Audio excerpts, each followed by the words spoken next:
Nos vamos a hablar ahora con el alcalde del municipio de Breña Alta, con Jonathan Felipe también, diputado en el Parlamento de Canarias, que nos visita hoy en los estudios de Onda Cero La Palma. Buenos días, alcalde. Hola, buenos ¿Qué días tal? Alba y buenos días ¿Cómo estamos? a los televidentes y a los oyentes de Onda Cero. ¿Cómo estamos? ¿Cómo va Pues, avanzando ese año que, bueno, que va a velocidades impresionantes? Ya estamos en el mes de mayo.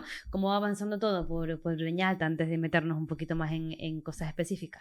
pues con mucho trabajo y concretamente estas semanas previas a las fiestas de San Isidro, aparte del trabajo diario, pues volvemos de alguna forma, yo quiero llamarlo a la nueva realidad más que a la normalidad, ¿no? Y bueno, el equipo está trabajando a tope para ofrecer una buena fiesta, para volver. Pues hemos tenido un trabajo técnico importante, pero hay que decir que estamos muy ilusionados, que realmente estamos contentos de volver, sobre todo con los ganaderos, ¿no? Esas personas a las que aplaudíamos también en plena pandemia Ujú. porque nos garantizaban la soberanía alimentaria.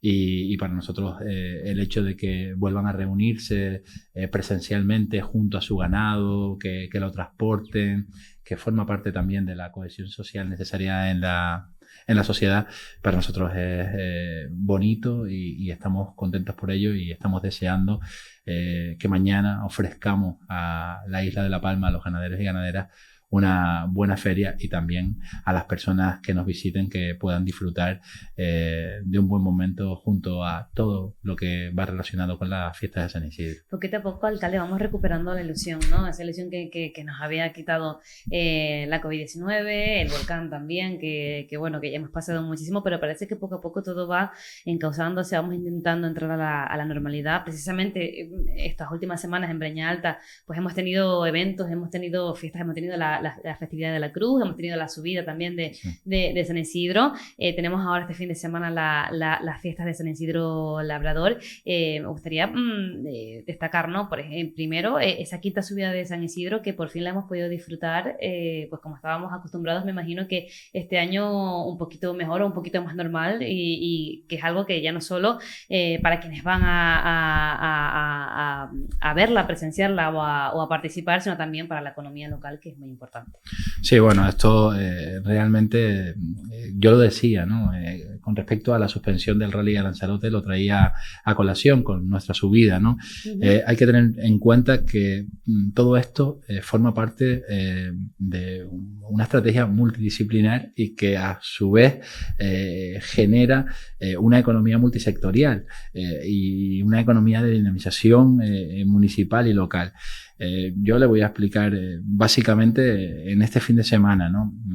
Tenemos que tener en cuenta que vuelven bien las empresas de imagen y sonido, ¿no? Y con un Ujú. espectáculo de horas que nos permite una contratación normal, pero a su vez vuelven kioscos que están ligados a esa necesaria economía que a su vez es insular, ¿no? También.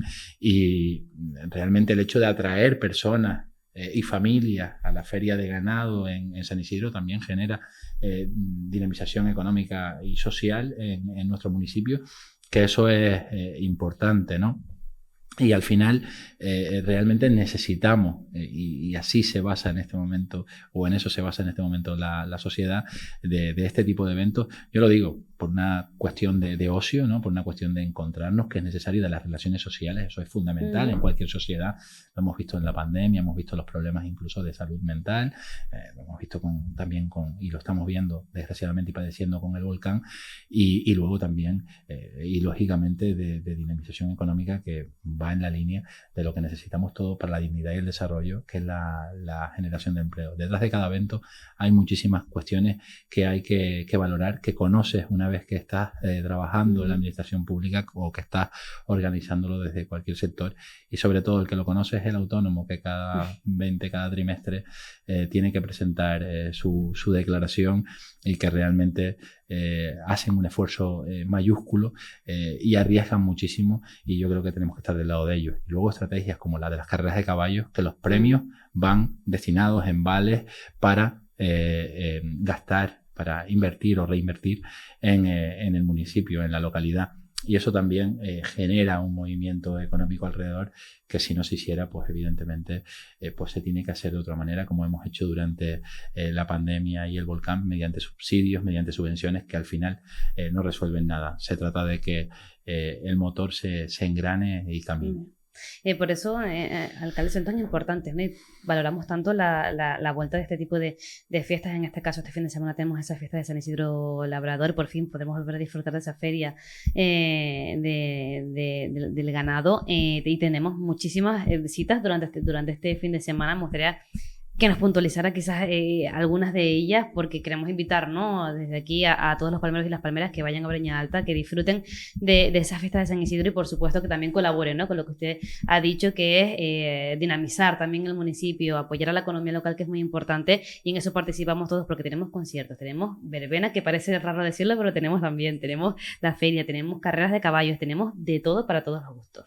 Pues sí, bueno, yo creo que primero es importante en el día de mañana ir a la feria de ganado, visitar la feria de ganado, entre otras cosas porque es el reconocimiento necesario que le tenemos que decir o darle a los ganaderos en la vuelta, ¿no? En ese tiempo que han estado ellos trabajando en silencio, en soledad, en sus granjas, yo creo que mañana le debemos dar ese necesario reconocimiento. Nosotros también hemos hecho con el extra que estamos dando por este año por la subida del precio del cereal y del forraje, y a su vez también a los transportistas por la subida del combustible, todos los transportistas que se trasladan de todos los puntos de la isla de La Palma. Imagínese usted Garafía, por ejemplo, mañana que necesariamente teníamos que apoyar y ayudar, y así lo hemos visto este año mediante una partida extraordinaria, una cuantía extraordinaria. Y luego tenemos que aprender mucho, ¿no? El sector primario, yo lo decía esta mañana, por tirar de etimología, se llama primario por algo. A veces decimos sector primario como si fuera un sector que se le hubiera puesto ese nomenclator. Exacto, pero es que el sector primario es porque es lo primero, la tierra, el agua, el ganado, es lo primero, es lo que garantiza la soberanía alimentaria. En una ocasión escuché una frase, estaba estudiando un posgrado y decía: el ser humano es un aparato digestivo que tiene como anexo un cerebro, es decir, lo primero que tenemos que garantizar es la comida, y la comida, la soberanía alimentaria en la pandemia, nos los han dado esos ganaderos, esos agricultores que se han levantado cada mañana, que en la soledad de sus granjas han estado, que han salido a la calle. A su vez, en otros sectores, pues los médicos, los sanitarios han estado también, pero estas personas han estado. Y de eso tenemos que aprender. Y en un ambiente de crisis como la que hay ahora mismo a nivel global, tenemos que garantizar nuestra soberanía local. Y tenemos que escucharlos, tenemos que escuchar muchísimo a los ganaderos. Y mañana es un espacio para escuchar a los ganaderos. Por eso me parece muy importante, en primer término, hablar de esto. Y luego ya, evidentemente, como usted dice, Alba, nos vamos a las aficiones, nos vamos a esas carreras tradicionales de caballos, que también son necesarias en el sentido de que garantizan, como decía antes, esas relaciones sociales que guardan nuestras tradiciones y que ofrecen a la afición un espectáculo más del que disfrutar, en el que estar, ¿no? Y evidentemente toda la afición de las carreras de caballos tendrán ese espacio. Y luego la verbena. Hubo un momento de transición antes de la pandemia, estaba pensando yo esta mañana, porque claro, vimos lo que pasó en El Paso la semana pasada, en las Canarias, ¿no? Que hubo un aforo importante en una verbena. Vimos que en Moya, en Gran Canaria, tuvieron que suspender por una limitación de aforo una verbena. Es decir, pasamos un momento que las verbenas estaban quedando en segundo plano, y ha pasado una pandemia y hemos valorado lo que vale estar en una verbena. Y yo creo que es un momento importante para volver, como digo, a esa nueva realidad con una verbena, con una orquesta. Y yo decía también, hay un grupo de personas, concretamente los adolescentes, esas personas que tenían que salir y que están en edad de relacionarse, de desarrollar su personalidad en las relaciones sociales con responsabilidad, que hemos visto que al final es responsabilidad individual, que quieren volver y que quieren estar en la sociedad y que están en la época de salir, de relacionarse, de disfrutar, y en ese sentido yo creo que también es un momento importante. Por eso esa oferta que hacemos en torno al patrón de la parte alta de nuestro municipio de San Isidro. Y esperemos que sean muchas las personas que se animen a ir a Breña Alta, a ir a hacer fiesta de San Isidro este fin de semana, que pueden encontrar la programación en las redes sociales del ayuntamiento. Alcalde, más cuestiones en las que también estamos trabajando en Breña Alta, que tienen que ver con la sostenibilidad, porque estamos haciendo un proceso de participación ciudadana para ese plan de sostenibilidad turística. También estamos inmersos en la preparación de ese plan de acción por el clima y la energía sostenible de la mano de la Palma Renovable. También cuestiones muy importantes de cara al desarrollo, al avance y también a ese cambio, ¿no?, que tenemos que hacer en todos los municipios. Sí, bueno, yo creo que es fundamental, ¿no? De todos estos planes de los que he hablado, se le une también el Plan de Movilidad Urbana Sostenible, lo que se llama el PEMO, que son planes que tenemos que aprobar, es el diagnóstico de cómo está nuestro municipio en este momento en cuanto a su sostenibilidad en el tiempo, que al final es eso, con los indicadores globales, ¿no? Los indicadores del clima, los indicadores de la movilidad, los indicadores del turismo, ¿no?, que es lo que quiere el turismo, y esos planes los tenemos que tener aprobados obligatoriamente para pujar por los objetivos 2030 y para aspirar a eso, que Breña Alta quiere aspirar a los objetivos 2030, entre otras cosas porque formamos parte de la Unión Europea. Sabemos que todos los fondos de la Unión Europea están ligados a esto, pero por una cuestión de creencia, ¿no? Es una cuestión de que realmente Breña Alta en este momento cree que debemos caminar hacia un desarrollo sostenible, que sea respetuoso con el medio ambiente, que sea respetuoso con la movilidad, que elimine en la medida de lo posible la huella de carbono, y necesariamente para eso Europa también nos lo mandata, y yo creo que ya nadie lo discute. Necesitamos de la participación activa de la ciudadanía. La ciudadanía tiene que participar activamente en todos estos planes, en todos estos desarrollos, en todas estas miradas hacia la sostenibilidad, y eso es lo que estamos haciendo los procesos participativos. Y luego también dentro del plan de sostenibilidad turística y el proyecto de sostenibilidad turística vamos a solicitar fondos a la Unión Europea, que es lo que estamos haciendo. Vamos a solicitar subvenciones, una subvención que va ligada al futuro parking de la Plaza Bujás, donde queremos, y yo he tenido ocasión de decírselo aquí, que sea un e-parking, un parking eléctrico, un parking sostenible en la medida de las posibilidades, y que luego de alguna forma a partir de aquí empiece nuestro desarrollo hacia la erradicación de la huella de carbono. Ya hemos hecho algunas acciones concretas, como por ejemplo la subvención a los taxis eléctricos. Algunos se han ido a la modalidad de híbrido, otros se han ido totalmente eléctricos. Estamos con los puntos de recarga, vamos a llegar a tener hasta 10 puntos de recarga en los próximos meses en nuestro municipio, en lo que es el casco urbano de nuestro municipio, y yo creo que ese es el camino. Tenemos que ir necesariamente hacia allí. Hemos visto lo que está pasando en el mundo con las energías fósiles, concretamente con la electricidad y el gas, y tenemos que buscar un mecanismo alternativo que nos garantice, porque al final es eso, es lo que decía antes, la etimología, ¿no?, el nomenclator. Al final es sostenibilidad, al final es que sostener el futuro, ¿no?, de la sociedad, y yo creo que si podemos, en la medida de lo posible, si no dejar una sociedad mejor de la que encontramos, por lo menos no dejarla peor. Y en todo esto, como bien dice, la participación ciudadana es esencial, porque también tenemos que implicarnos, los ciudadanos y ciudadanas, en todo este cambio. Señor Felipe, también en el Parlamento, para también tocar todas esas cuestiones de última actualidad que nos ocupan, también ha llevado hasta el Parlamento algo que tiene que ver con el transporte entre Islas Verdes. Cuéntenos un poco en qué consiste en este caso esta intervención. Bueno, esto es una cuestión que hay un informe de la pasada legislatura. También hay un informe, según dijo el consejero el otro día en el propio pleno del Parlamento, en esta comparecencia, donde se dice que hay que declarar por parte del Gobierno de España, lo establece el reglamento de la Unión Europea, la obligación de servicio público para conectar el Hierro y la Palma. Parece lógico hacerlo, y además yo creo que está muy motivada en el informe y muy justificada la declaración de la OSP, obligación de servicio público.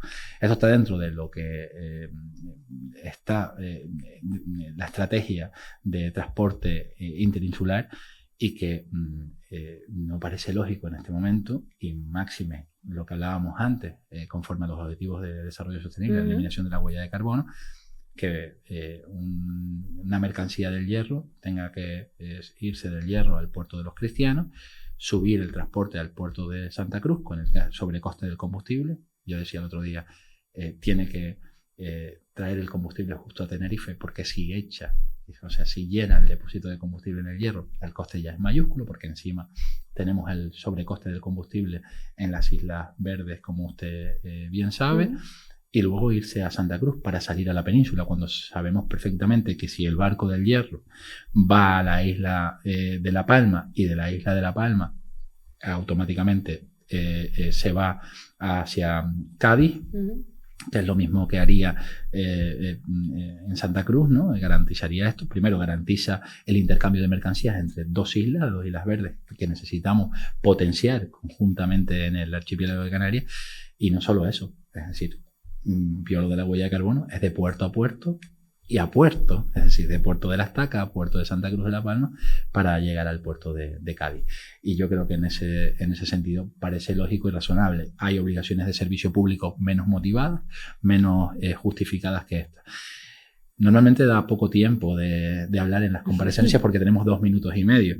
Pero a mí el otro día me hubiera gustado haber dicho un concepto que creo que está apareciendo y del que hay que convencer a Europa, y debemos hacer un frente común, las islas no capitalinas, o en este caso lo que se han denominado Islas Verdes, ¿no? Nosotros sabemos que estamos defendiendo y defendemos a ultranza nuestra lejanía, y defendemos a ultranza las RUP, las regiones ultraperiféricas. Territorios como las Azores o Cabo Verde tienen reconocida la obligación de servicio público en todas sus conectividades. En su momento, ahora ya después del Brexit, sabemos que Escocia está fuera de la Unión Europea, pero Escocia aprovechó el marco de la obligación de servicio público que establecía el reglamento para que las islas escocesas también reconocieran la obligación de servicio público. Por lo tanto, yo creo que en este momento estamos viendo que La Palma, La Gomera, El Hierro se están quedando alejadas en todo y están pagando unos sobrecostes de todo. Y yo, más que una ultraperiferia, yo creo que ya debemos ir a Europa con 2 líneas, ¿no? Una ultraperiferia para seguir defendiendo nuestra condición de RUP, de región ultraperiférica, pero diciendo que hay 3 islas, además, que están sufriendo una supra-ultraperiferia. A ver si así se va entendiendo el concepto, porque yo creo que en Europa ya no nos basta lo con entendería. Sí, correcto, porque yo creo que se entendería mejor, dicho así, porque es lógico. Y bueno, yo lo digo en el Parlamento, que a veces parece, y tengo que decirlo, Alba, que estás predicando en el desierto, pero quizás desde que llegas a la isla de La Palma, y yo no digo que yo eche el combustible, porque mira, al final el combustible que nosotros, tanto usted como yo, echamos, que es verdad que lo estamos sufriendo, es para del trabajo a casa y de casa al trabajo, pero las personas que viven del transporte de mercancías, que viven del transporte en general, que viven de una actividad comercial donde se tienen que transportar por toda la isla, imagínese usted lo que padecen en el día a día. Y yo creo que es simplemente estar con ellos y entender lo que les pasa. Los 20 céntimos que se ha aplicado, pues se ha aplicado con igualdad, ¿no? Que no hay mayor desigualdad que aplicar algo tan cuan tabula rasa, ¿no? Con haciendo tabla rasa de todo, no ha contemplado una diferenciación que podría haberlo hecho, ya que se establece ese descuento, podría haberlo hecho con una diferenciación mayor en aquellas islas que tienen un mayor coste de combustible. Parece al final, en determinadas acciones, que no hay voluntad de corregir estas diferencias en estas islas. Y yo le digo sinceramente, somos un archipiélago de 2 millones de personas, y yo creo que todas las islas son importantes y tienen un papel súper importante en el futuro de nuestra tierra y de nuestra región. Y si no cuidamos el equilibrio territorial, posiblemente Canarias no saldrá fortalecida de ninguna de las crisis que tiene que afrontar, y sobre todo en programas de futuro. Sin duda una lucha constante, señor Felipe, porque ya venimos luchando con esa doble insularidad y también luchamos contra esos sobrecostes, ¿no? Que nos supone nuestra condición, que esperemos, porque creo que en este caso esta petición, este cambio que solicitamos no debería tener ningún pero, ni desde el punto de vista económico y tampoco desde el punto de vista sostenible, porque tenemos ese deber, ¿no? De cara al futuro. Jonathan, Felipe, muchísimas gracias una vez más por acompañarnos en Onda Cero La Palma. Nos vemos este fin de semana por Breña Alta, por San Isidro, para apoyar, por supuesto, a la economía local y, por supuesto, para disfrutar de algo de lo que tanto tiempo llevamos esperando. Muchísimas gracias. No, esto es mi obligación. Gracias a ustedes siempre, Alba, y a Onda Cero. Gracias.